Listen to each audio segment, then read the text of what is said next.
Go ahead. Connie Mountain smiled indulgently at her husband and nodded at the CB radio. Frank was itching to turn up the volume and set the tuning a little finer. What they were hearing was too interesting to ignore. Do you want to drive? She added, taking her hands off the steering wheel momentarily. No, Frank replied, both hands on the CB dial. Let me fiddle with this thing. Frank Mount had left the police force 5 years earlier in body, but not in spirit. When they had pulled onto the freeway a few seconds ago on their way to a holiday weekend, the CB had already been set to the police band. But because adjustments were incorrect, Frank and Connie had heard only intermittent bursts, excited chatter. Semi, microwaves, 10 minutes, South Road. On the repeat, however, they heard it all. Smokey, you got ears on? This is dispatch at Byron Transport. I've got a hot load, semi full of microwaves. Stolen right out from the yard 10 minutes ago. Went south down Service Road. You getting this? Frank looked up at Connie. That's Mike Dunn. He's calling it right on air. That's smart. It takes too long to phone. Who's ever got that truck? Once they're on the freeway, they'll be mighty hard to find. Byron puts out over 50 semis all at once this time of the morning. There isn't enough patrol to check them all. They, patrol center, that is, only has two black and whites in both directions anyway. Yes, of course. Connie was catching the excitement. And Byron is entirely standardized, she said. The trucks all look exactly the same, don't they?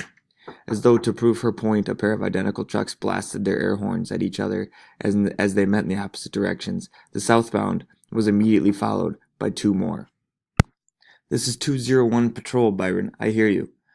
Frank relaxed a little. A patrol car had already picked up the call. I'm coming right up the access of the service road and the freeway. None of your rigs are here right now. 201, this is Patrol Center. Set a block. We're sending help. Frank relaxed even further. The roadblock will get them, he said. That was fast. What if the truck turns off first? Connie wanted to know.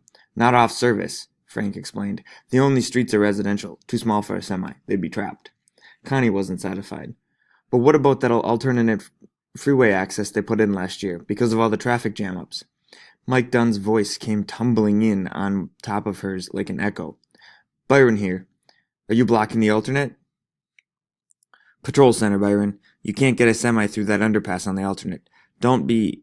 Mike Dunn's transmission was lost in a burst of errant static.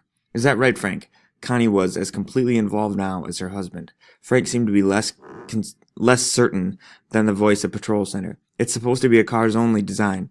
Come to think of it, wasn't it a Byron truck that tried it once and got halfway through before it got stuck? Connie didn't answer. She had pulled into the passing lane and was concentrating on a semi-trailer just ahead. The big green on white letters proclaimed Byron Transport Co. Almost in the same second, she and Frank understood. Wow. Clever, Connie whispered. Don't get too close. Just keep them in sight, Frank said hurriedly. He reached for the CB and turned the switch to send. I'll try to raise Patrol Center. Why do Frank and Connie believe they've located the stolen truckload of microwaves?